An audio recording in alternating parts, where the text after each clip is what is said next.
প্রিয় শিক্ষার্থীবৃন্দ, তোমাদের সবাইকে স্বাগত জানাচ্ছি আমাদের আজকের অনলাইন ক্লাসে ইতিহাস দ্বিতীয় পত্র ক্লাসটি নিয়ে। আমরা আলোচনা করছিলাম ইতিহাস দ্বিতীয় পত্রের দ্বিতীয় অধ্যায় থেকে ফরাসি বিপ্লব নিয়ে। প্রিয় শিক্ষার্থীবৃন্দ, আমি আগেও বলেছি এবং আবারও বলছি যে আমাদের এই ক্লাসটি একাদশ এবং দ্বাদশ শ্রেণী উভয়ের জন্য প্রযোজ্য। তো আমরা ইতিহাস দ্বিতীয় পত্রের এই যে ফরাসি বিপ্লব বিষয়ক যে আলোচনা, এখানে আমরা ফরাসি বিপ্লবের কারণগুলো নিয়ে আলোচনা করছিলাম। ইতোপূর্বে আমরা ফরাসি বিপ্লবের রাজনৈতিক এবং সামাজিক কারণ আলোচনা করেছি। আজকে আমরা আলোচনা করব এই ফরাসি বিপ্লবের অর্থনৈতিক কারণগুলো নিয়ে। প্রিয় শিক্ষার্থীবৃন্দ, সামাজিক এবং রাজনৈতিক কারণ এই দুটি ফরাসি বিপ্লবে বিরাট বড় ভূমিকা পালন করেছে। অর্থাৎ ফরাসি বিপ্লব সংগঠনের পেছনে সামাজিক কারণ এবং রাজনৈতিক কারণ অনেক বড় ভূমিকা পালন করেছে। কিন্তু বেশিরভাগ পণ্ডিতের মতে ফরাসি বিপ্লবের মূল কারণ ছিল অর্থনৈতিক কারণ।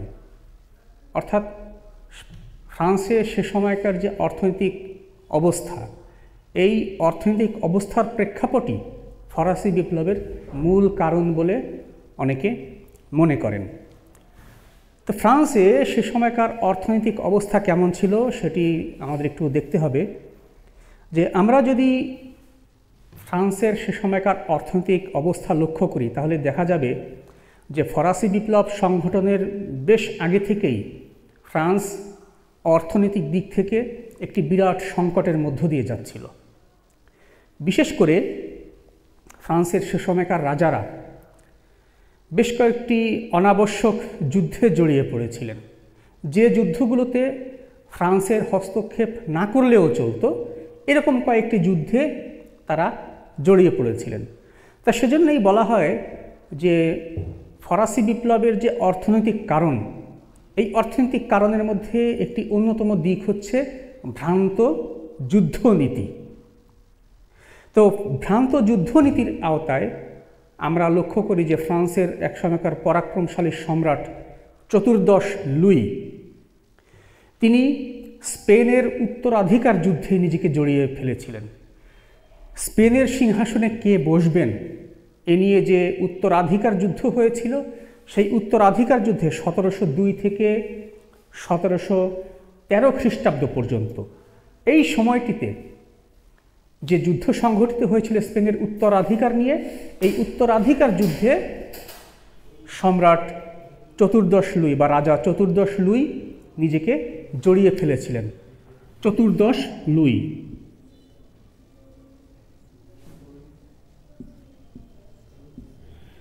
রাজা চতুর্দশ লুই তিনি এই 1702 থেকে 1713 খ্রিস্টাব্দ পর্যন্ত, 1702 থেকে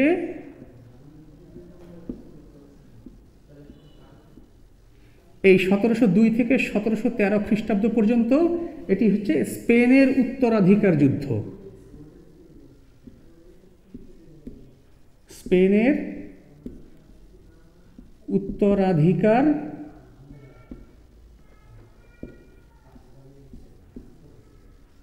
যুদ্ধ। এই স্পেনের উত্তরাধিকার যুদ্ধে তিনি নিজেকে জড়িয়ে ফেলেছিলেন। আবার পঞ্চদশ লুই, অর্থাৎ চতুর্দশ লুইয়ের পরে যিনি আসেন পঞ্চদশ লুই,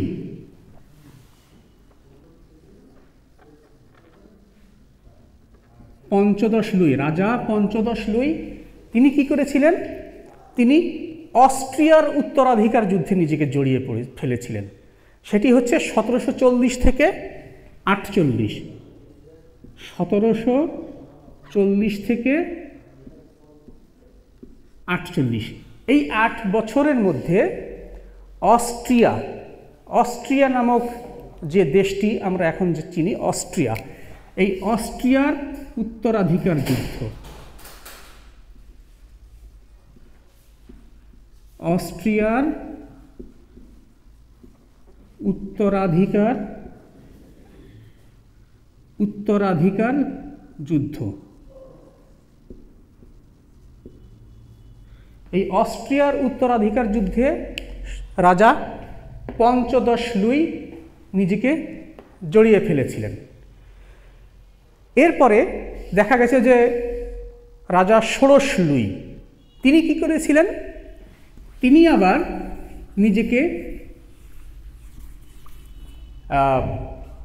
যে আমেরিকার স্বাধীনতা যুদ্ধ, আমরা জানি যে 1776 সালে আমেরিকার স্বাধীনতা যুদ্ধ সংঘটিত হয়। তো সেই 1776 সালে যে আমেরিকার স্বাধীনতা যুদ্ধ, সেটিতে রাজা ষোড়শ লুই তিনি 1776 সালে আমেরিকার স্বাধীনতা যুদ্ধ হয়েছিল, সেই 1776 সালের আমেরিকার স্বাধীনতা যুদ্ধে নিজেকে জড়িয়ে ফেলেছিলেন।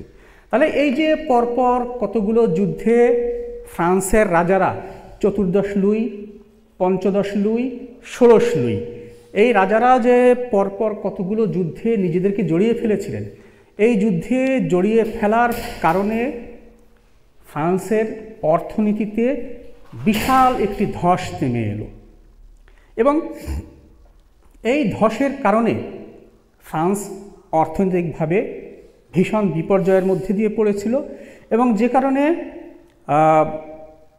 ইতিহাসবিদ কোবান তিনি বলেছিলেন যে আমেরিকার স্বাধীনতার মূল্য হলো ফরাসি বিপ্লব, অর্থাৎ ফরাসি বিপ্লব যে সংঘটিত হলো তার জন্য যে মূল্য দিতে হয়েছে তার ফলই হচ্ছে আমেরিকার স্বাধীনতা।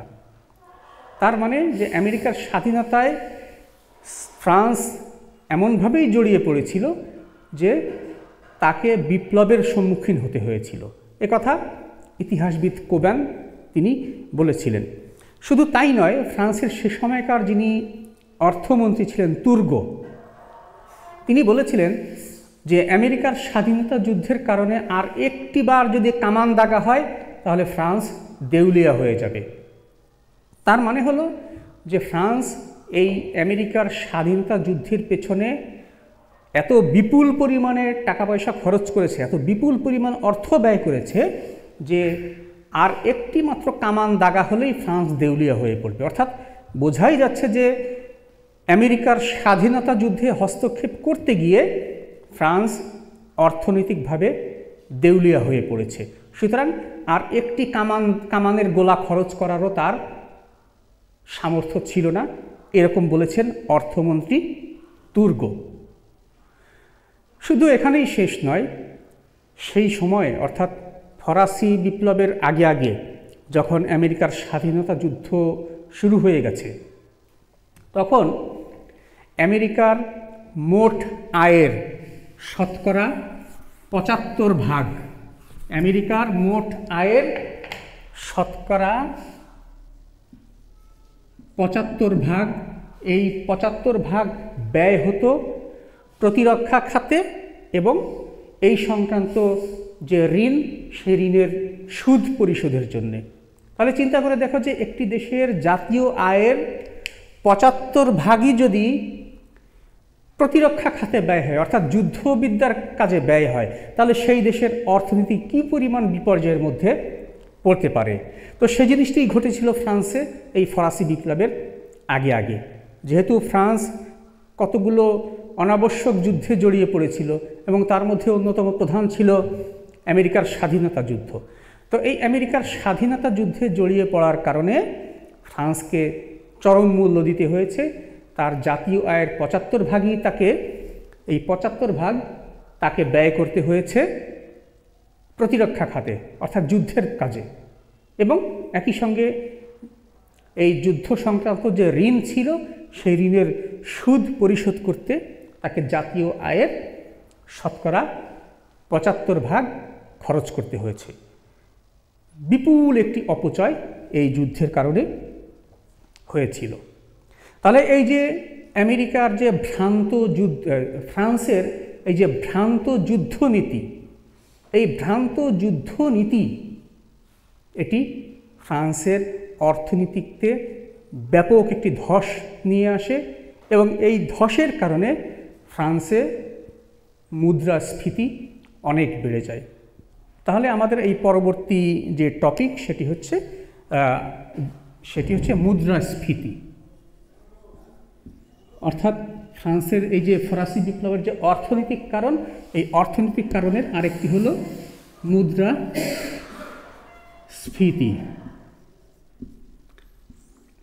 মুদ্রাস্ফীতি, তো মুদ্রাস্ফীতি জিনিসটি কি সেটি মনে হয় তোমরা সবাই জানো, অর্থাৎ যে জিনিসপত্রের দাম বেড়ে যাওয়া এবং মুদ্রার মূল্যমান কমে যাওয়া, এক কথায় বলতে গেলে এভাবে বলা যেতে পারে। তো ফ্রান্সে এই ফরাসি বিপ্লবের প্রাক্কালে নিত্য প্রয়োজনীয় যে জিনিসপত্র, সেই জিনিসপত্রের দাম অস্বাভাবিক রকমের বেড়ে যায়। আমরা যদি হিসাব দেখি তাহলে দেখা যাবে যে ফ্রান্সে এই ফরাসি বিপ্লবের প্রাক্কালে জিনিসপত্রের দাম শতকরা 65% বৃদ্ধি পায়, অর্থাৎ জিনিসপত্রের দাম বেড়ে যায় 65%। তাহলে চিন্তা করো যে 65% যদি মুদ্রাস্ফীতি হয়, তার মানে কি যে আগে আমি যে জিনিসটি 1 টাকায় কিনতে পারতাম সেটি আমাকে এখন 65 টাকায় কিনতে হচ্ছে। তাহলে এই বিপুল পরিমাণে মুদ্রাস্ফীতি যদি দেখা দেয় তাহলে সাধারণ মানুষের কি অবস্থা হয়? সাধারণ মানুষের আয় সীমিত, তো এই সীমিত আয়ের মানুষজন তারা এই 65% মুদ্রাস্ফীতিতে কিভাবে বাঁচবে? সুতরাং এই মুদ্রাস্ফীতি থেকেই বোঝা গেল যে আসলে ফ্রান্স সে সময় কী পরিমাণ বিপর্যয়ের মধ্যে পড়েছিল। তো পাশাপাশি এই যে মুদ্রাস্ফীতি যখন বেড়ে গেল, সেই অনুযায়ী কিন্তু ফ্রান্সের যারা চাকরি করতেন তাদের বেতন কিন্তু বাড়েনি, তাদের বেতন একই আছে কিন্তু জিনিসপত্রের দাম বেড়ে গেছে, ফলে তাদের জীবনযাপন করাটাই একটা অসম্ভব ব্যাপার হয়ে দাঁড়িয়েছিল। তো সে সময় এই যে মুদ্রাস্ফীতির ফলে মানুষের যে বিভিন্ন রকম যে ভোগান্তি, জিনিসপত্রের দাম বেড়ে যাওয়াতে তাদের যে দৈনন্দিন জীবনযাপনের যে খরচ, সেই খরচ তারা মেটাতে পারছিল না। বিশেষ করে তাদের যে খাদ্যপণ্য, এই খাদ্যপণ্য ক্রয়ের জন্যে তাদেরকে দোকানে লম্বা লাইন দিতে হতো, তারপরেও তারা সবাই সেই খাদ্যপণ্য কিনতে পারতো না। না পারার ফলে তাদের মধ্যে তীব্র অসন্তোষ দেখা যায়।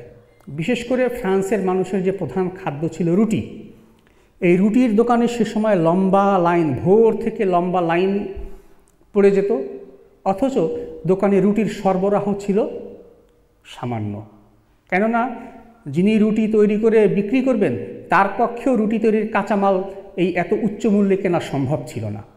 ফলে রুটির দোকানে রুটির সরবরাহ ছিল সীমিত, অন্যদিকে রুটি কেনার জন্য মানুষের লাইনও ছিল অনেক বড়। ফলে রুটির দোকান খোলা মাত্র রুটি বিক্রি হয়ে যেত, বেশিরভাগ মানুষ রুটি কিনতে পারতো না, আর সাধারণ মানুষ যারা নিম্ন আয়ের তাদের পক্ষে তো রুটি কিনতে আসাই সম্ভব ছিল না। তো এরকম একটি ভয়াবহ অবস্থার মধ্যে ফ্রান্সের লিও শহরে, শহরটির নাম হচ্ছে লিও, ইংরেজিতে লিখলে এরকম হয় কিন্তু বাংলা উচ্চারণ হবে লিও। এই লিও শহরে এখানে রুটি কেনার জন্যে যে লম্বা লাইন পড়লো এবং এই লম্বা লাইন থেকে শেষ পর্যন্ত দাঙ্গা দেখা দিল। এই দাঙ্গা থেকেই কিন্তু আসলে ফরাসি বিপ্লবের সূত্রপাত হয়েছিল। তো এই যে মুদ্রাস্ফীতি, এই মুদ্রাস্ফীতির কারণে সবচাইতে বেশি ক্ষতিগ্রস্ত হয়েছিল সে সময়কার কৃষকরা। ফ্রান্সে আমরা এর আগে ফরাসি বিপ্লবের সামাজিক কারণ আলোচনা করতে গিয়ে দেখেছি যে ফ্রান্সে সবচাইতে সামাজিকভাবে অবমূল্যায়িত ছিল কৃষক সম্প্রদায়। যেহেতু তাদের কোনো অধিকার ছিল না, তাই সবচাইতে নিম্ন স্তরে ছিল এই কৃষকরা। এবং সে কারণে ফ্রান্সে যখন মুদ্রাস্ফীতি দেখা দিল, এই মুদ্রাস্ফীতির কারণে সবচাইতে বেশি ক্ষতির শিকার হলেন কৃষকরা। তো কৃষকরা তারা আয় করতেন কম, অর্থাৎ তাদের উপার্জন ছিল কম, কিন্তু তাদের ব্যয় ছিল অনেক বেশি। এবং এই বেশি ব্যয় মেটাতে গিয়ে তাদের পক্ষে আর জীবনযাপনের মান ধরে রাখা সম্ভব ছিল না। তো ইতিহাসবিদ লাব্রুজ তিনি বলেছেন যে সবচেয়ে বেশি ক্ষতিগ্রস্ত হয়েছিল কৃষকরা, এবং এই যে কৃষকরা সবচাইতে বেশি যে ক্ষতিগ্রস্ত হলো, তাদের এই ক্ষতি পূরণ করার মতো কোনো কর্তৃপক্ষ সে সময় ফ্রান্সে ছিল না, যে কৃষকদেরকে যে সাহায্য করবে কোনো বিষয়ে। এই যে তাদের যে বিপুল পরিমাণে ক্ষতি হচ্ছে, তারা এমনিতেই আয় করে কম, তার উপরে তাদের ব্যয় বেশি, তার উপরে আবার এই মুদ্রাস্ফীতি, সুতরাং তাদের জীবন একেবারেই দুর্বিষহ হয়ে পড়ল। তাদের তখন বেঁচে থাকাই একরকম অসম্ভব হয়ে পড়ল।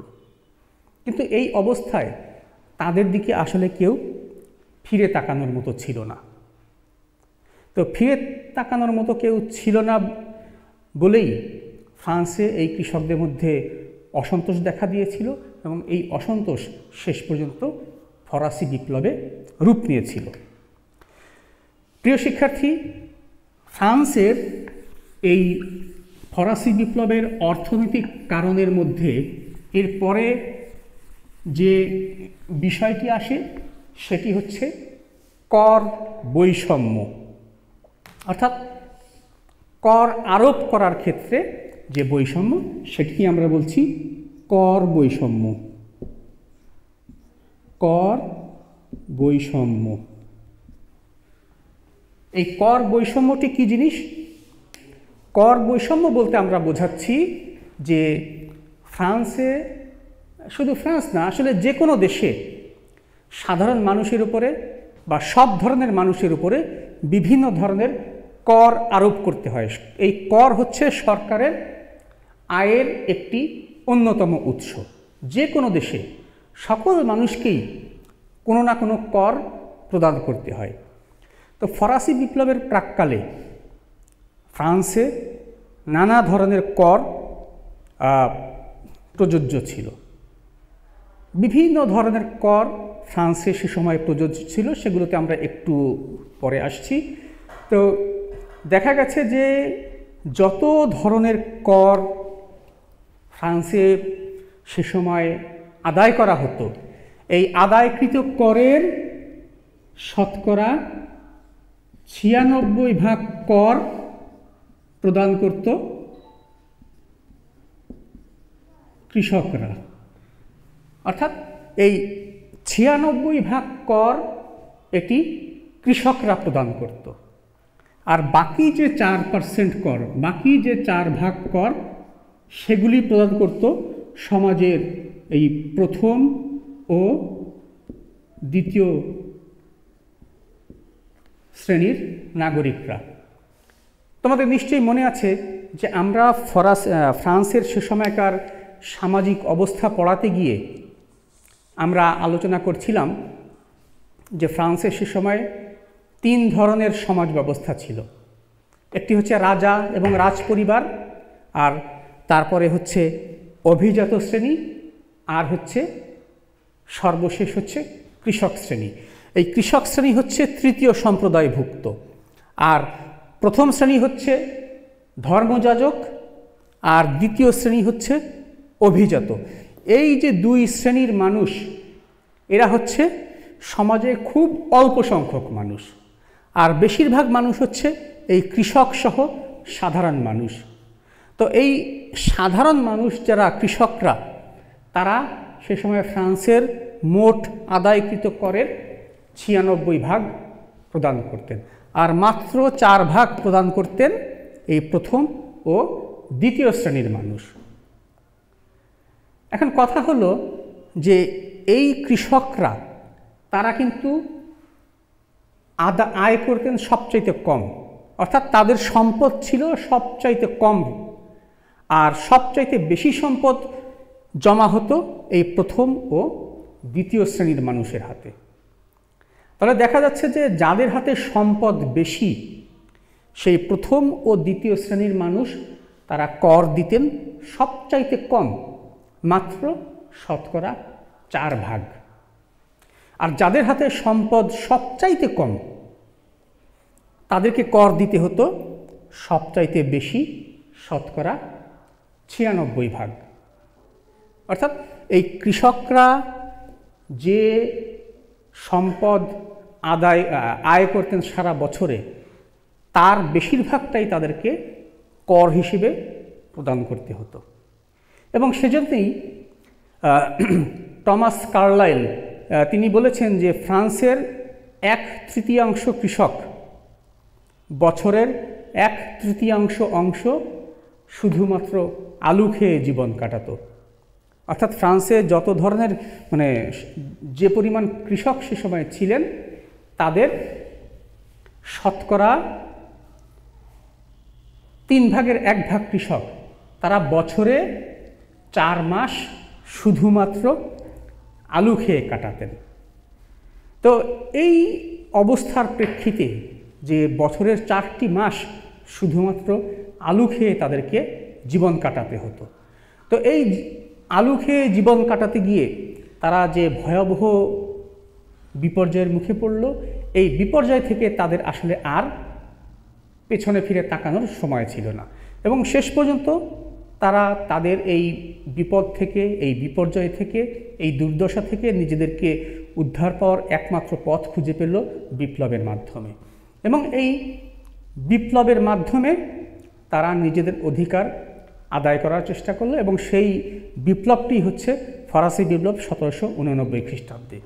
তো এভাবে দেখা গেছে কি যে ফ্রান্সে সে সময়ে যে অর্থনৈতিক যে কর্মকাণ্ড, যে অর্থনৈতিক যে দুর্দশা, এই দুর্দশার কারণে ফ্রান্স এই বিপদের মুখে পড়ে গেল, বিপ্লবের মুখে পড়ে গেল।